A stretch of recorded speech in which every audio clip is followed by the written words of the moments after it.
Bayangkan kalau kiamat tiba-tiba terjadi. Begitulah agaknya terkejutnya kita. Kiamat terjadi tapi belum sempat berbakti kepada orang tua. Dosa belum sempat meminta maaf. Silap dan salah berapa kali kita kencing di kainnya yang bersih. Berapa kali dia tidak jadi tahajud gara-gara kita menangis dari Isya sampai subuh. Pakai pengawet nangisnya. Tapi kita tak pernah sadar itu. Kita menganggap kita di dunia ini dibesarkan angin. Kita menganggap kita ini bangsawan, bangsa yang hidup di awan. Berapa kali dia tidak jadi sholat duha gara-gara kita kencing. Berapa kali nasi yang sudah mau disuap masuk ke mulutnya tak jadi. Bahkan dia tidak makan sama sekali. Dan berapa kali makanan dia belikan hanya untuk susu, hanya untuk menyenangkan kita. Pernah kita balas. Dan dia tidak pernah minta balas itu. Oleh sebab itu siapa yang mengingatkan? Abdul Somad diberikan judul berat ini. Judul yang paling berat ceramah tentang orang tua, tentang ibu, tentang ayah. Jarang saya mau menerima judul-judul pengajian. Ini pun dikasih tahu setelah sampai di sini. Maka saya belok-belokkan dikit. Air mata udah mau menetes, belokkan lagi. Nanti kalau saya nangis di sini, siapa yang ceramah kalau saya nangis? Oleh sebab itu maka yang orang tua yang masih ada, beruntung dan bertua, bawakan dia rumah makan. Ada sahabat saya namanya Ustadz Lukman di Pontianak, bukan Kuntilanak. Mereka punya program namanya Bawa Ibu ke Rumah Makan. Keren nama programnya. Bawa orang tua ke rumah makan. Nanti hari libur adik-adik anak-anakku sekalian libur, bawa ayah, bawa ibu ke rumah makan. Ketika Ustadz Lukman cerita itu ke saya, Ustadz Somad, kita punya program baru nih. Apa nama programnya Ustadz? Bawa ibu ke rumah makan. Alhamdulillah Ustadz Lukman, seluruh rumah makan di Pekanbaru tempat tinggal saya itu, semua sudah saya bawa. Almarhumah saya bawa sup tunjang, saya bawa rendang, saya bawa goreng ayam, saya bawa goreng puyuh, saya bawa. Cuman ada rumah makan ular sawah itu yang tak saya bawa singgah. Lain dari itu sudah saya bawa. Tak ada penyesalan dalam hati, senangkan hatinya. Apa pakaian yang dia suka? Orang tua itu tidak minta yang besar, asal ada sih. Pulang dari Yogyakarta sampai ke rumah, ini tadi ada nampak sedikit tanda terkenang. Kalau banyak makan sendiri. Ketika dia senang melihat itu, bahagia hatinya, nampak senyum di tepi bibirnya, pada saat itulah rahmat Allah terbuka. Pada saat itulah ridha Allah datang. Ada orang tua yang salah didik kepada anak-anak, sampai mengikat tali sepatu pun anak tidak pandai. Baru mau mengikat tali sepatu, sudah diikatkan. Baru mau makan, sudah disuapkan. Akhirnya anak tidak punya keberanian untuk hidup. Harta dia punya, uang dia punya, materi dia ada. Satu yang dia tidak punya, tidak ada mental. Tapi anak-anak, adik-adik Universitas Ahmad Dahlan adalah orang yang punya keberanian untuk hidup. Betul? Yang di hadapan saya ini, siapa yang tidak punya keberanian hidup? Ini yang jam 5:30 masih belum hidup lagi. Ada ini tidak punya keberanian untuk hidup, hidupnya terlambat. Tapi mahasiswa Universitas Ahmad Dahlan punya keberanian untuk hidup. Bahkan mungkin dia lebih dulu hidup daripada saya. Lebih dulu bangun dia tadi. Alhamdulillahillazi ahyana ba'da ma amatana wa ilaihin nusyur. Tengok jam. Oh, rupanya masih jam 1. Tidur lagi. Saudaraku yang dimuliakan Allah Subhanahu wa taala. Maka my life, my adventure. Hidup saya adalah petualangan saya. Ini yang mau kita harapkan. Berani menghadapi tantangan. Ada orang yang menganggap hidup ini ya simple-simple aja lah Pak Ustadz. Tapi ada orang ingin hidup ini penuh dengan perjuangan. Sama seperti makanan, ada orang simple aja, nasi, kecap, telur rebus, dah cukup. Tapi ada orang mau ada goreng ayamnya, ada rendangnya, ada supnya, ada tom yamnya, ada lengkap semua. Begitu juga hidup ini. Ada orang yang simple aja, ambil goreng ikan, makan. Tapi ada satu lagi enggak, pergi naik mobil sampai ke tepi hutan, naik motor, habis itu nyewa speedboat sampai di tengah laut mancing, ujung-ujungnya ikan juga. Yang dia nikmati bukan ikannya, tapi yang dia nikmati adalah proses untuk mendapatkan ikannya. Paham? Itu enaknya ngomong sama mahasiswa. Coba kalau yang masyarakat biasa, kita udah capek cerita, selesai ada pertanyaan, Ustadz maksudnya tadi apa ya? Aduh, capek gitu. Saya terus terang kalau ceramah di depan mahasiswa ini bangkit semangat saya lagi. Ini sekarang rasa-rasa umur 24. Tapi begitu nanti sudah mulai agak jauh dari mahasiswa, balik 42 lagi. Nah, makanya saya senang kalau diundang ke kampus-kampus. Saya kalau di Jogja diundang di kampus terus, walaupun nggak semua nerima.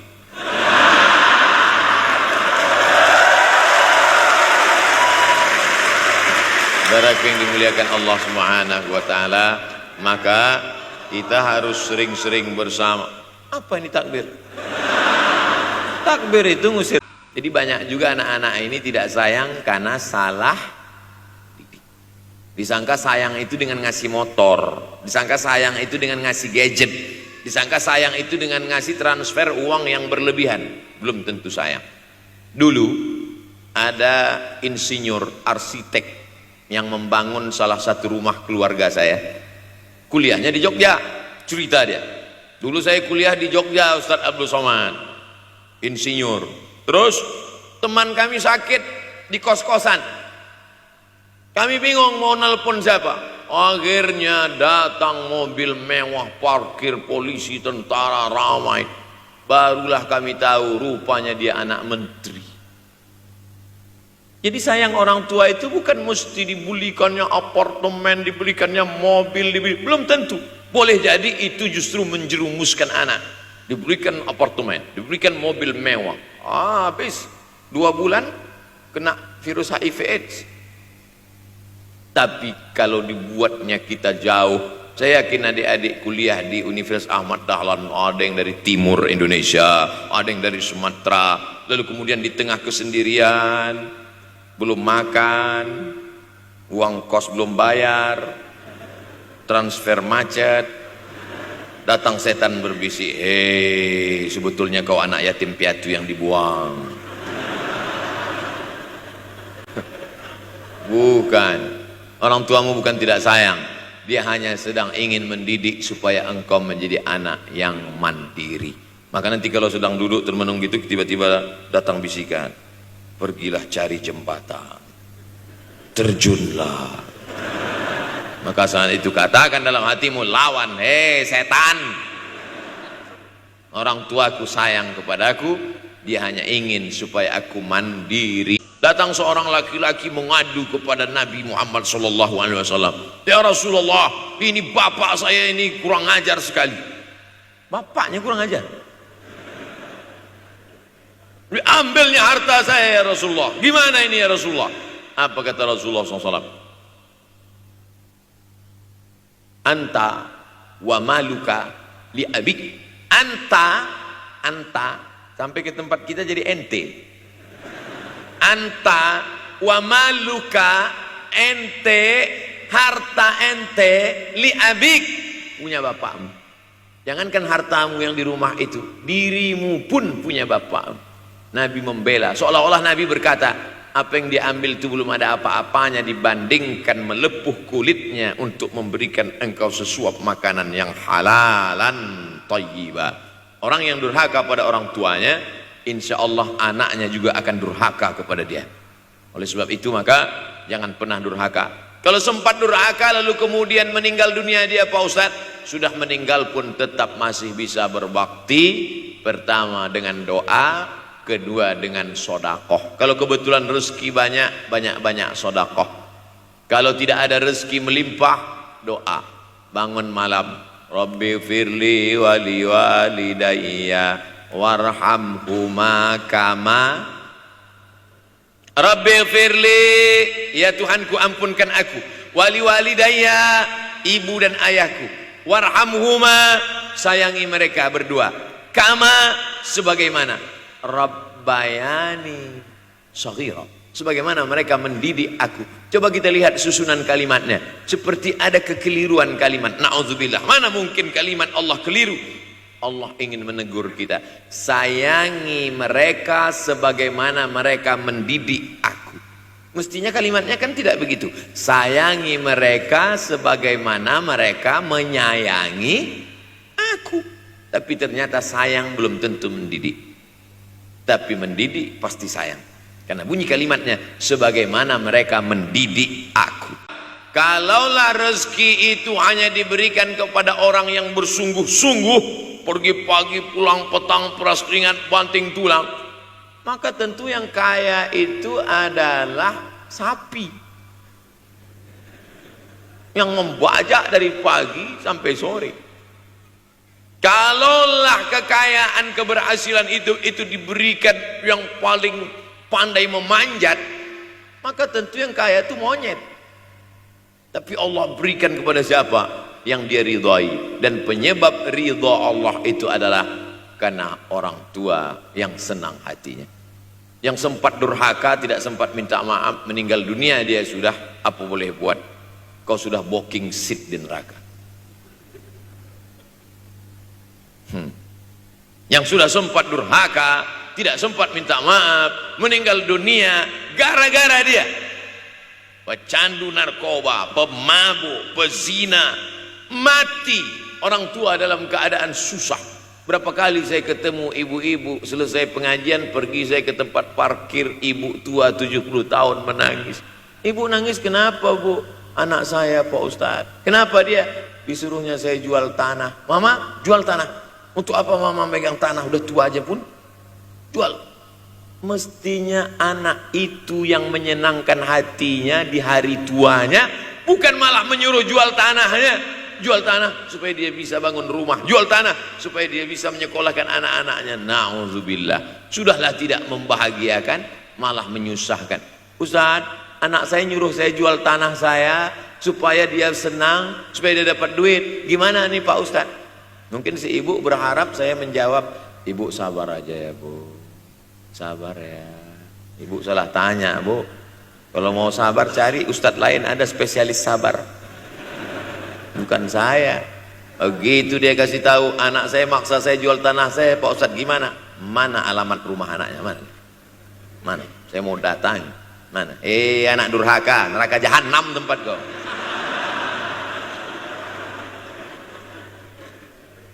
Tak mau dia ngasih alamat. Rupanya dia takut nanti anak saya malah marah sama saya, Pak Ustadz. Saya kasihan. Mudah-mudahan Allah berikan kekuatan pada ibu. Tapi cerita ini bukan satu dua contoh kasus. Ternyata zaman sanggup memperkarakan pengadilan hanya karena sebatang pohon kayu. Atau cuma saya yang dapat berita aja? Adik-adik ada juga dapat kiriman itu? Sanggup memperkarakan sebatang pohon kayu. Padahal kalau kau jual semua. Saya ceramah di satu kota. Sampai di kota itu saya melihat rumah besar, megah, mewah, seperti istana. Cuman saya segan mau nanya. Gak mungkin saya tanya, Pak ini hasil dari apa? Saya tengok, saya ngangguk. Kawan-kawan saya yang ikut ke situ seperti ngelihat kucing semuanya. Besar, mantap. Setelah duduk, makan, habis makan, minum. Habis itu Sohibul Bait yang punya rumah pun cerita. Ustadz Abdul Somad, iya Pak. Dulu ini hanya bambu-bambu yang dikasih daun, yang dikasih terpal. Tempat apa Pak? tempat ibu saya buat pengajian. Setiap tahun dibuat begitu. Pasang tiang-tiang kayu, pasang terpal, daun-daun, pengajian ramai. Sampai akhirnya saya berkata, Bu, pengajian kita hentikan saja, stop. Saya tidak sanggup lagi pasang tenda, pasang terpal ini. Tapi akhirnya apa kata ibu saya? Nanti setelah saya tidak ada, pengajian ini terus kamu buat. Allah bukakan pintu rezeki Ustaz Somad. Inilah yang terjadi sekarang. Saya belikan orang tua saya itu rantai, saya belikan gelang, saya belikan cincin. Bulan depan saya datang, sudah nggak ada lagi. Mana gelangnya, Mak? Nggak ada. Mana rantainya, Mak? Nggak ada. Mana cincinnya? Nggak ada. Kemana? Itu kan emas mahal. Sudah saya jual. Untuk apa? Untuk bersedekah ke fakir miskin.